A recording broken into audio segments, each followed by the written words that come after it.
For her 30th birthday, Julie's best friend Sarah gifted her an antique mirror. It was large, oval-shaped, with a dark wooden frame intricately carved with floral patterns that looked centuries old.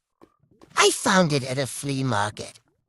Thought it would add a vintage touch to your place, Sarah said with a smile.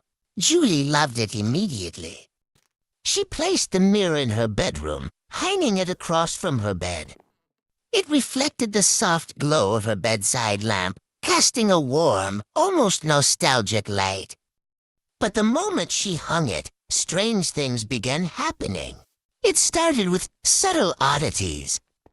Julie noticed her reflection sometimes seemed delayed, as if her mirrored self took an extra second to move.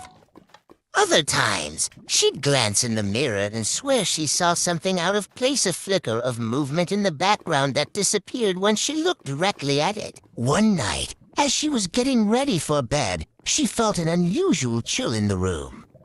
Glancing into the mirror, she saw something that made her blood freeze. Behind her reflection stood a man. He was tall, with unnaturally long limbs, dressed in a dark suit. His face, however, was obscured like a smear of fog across the glass.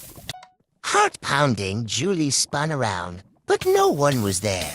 She turned back to the mirror, and the man was gone. Convinced it was just her imagination, Julie tried to calm herself, but sleep wouldn't come that night. She tossed and turned, glancing at the mirror every few minutes, half expecting the man to reappear. Exhausted, she eventually drifted off. The next few days were uneventful, though the unease lingered. She avoided the mirror as much as she could. When she did look into it, the man wasn't there. I must have been tired. Stressed, maybe, she told herself. One night, as Julie was brushing her teeth, she glanced at the mirror again. This time, her reflection didn't move at all. Her real self was scrubbing furiously, but her reflection stood perfectly still, staring back at her. Her toothbrush dropped from her mouth in shock, clattering into the sink. She backed away, eyes fixed on the mirror. Then, her reflection grinned slowly, unnervingly, before raising a finger to its lips in a shushing motion.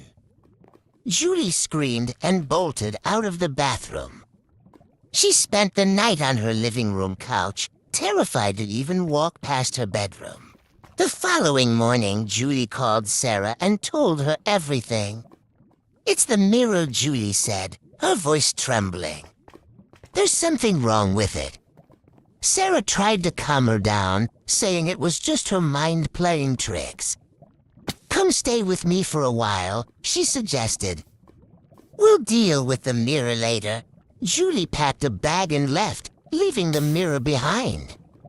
But even at Sarah's place, she couldn't shake the feeling of being watched.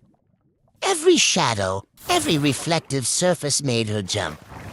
For days, she lived in constant fear, haunted by the image of the man behind her reflection. A week later, Julie returned home, determined to get rid of the mirror for good.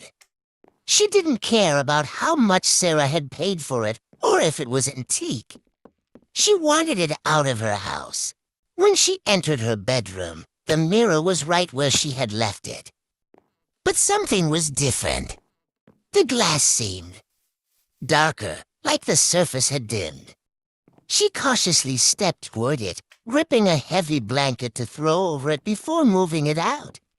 But then she stopped. Her reflection was there, except it wasn't her reflection. It was her, but she stood in her pajamas, despite Julie wearing jeans and a sweater. The figure in the mirror stared at her with wide, terrified eyes. Her reflection was mimicking every move Julie made, but the fear was real. Julie stepped closer, and so did her mirrored self, moving as if trapped behind the glass. Julie's breath quickened, her heart pounding. The reflection raised a hand and banged on the glass, but Julie heard nothing, just silence.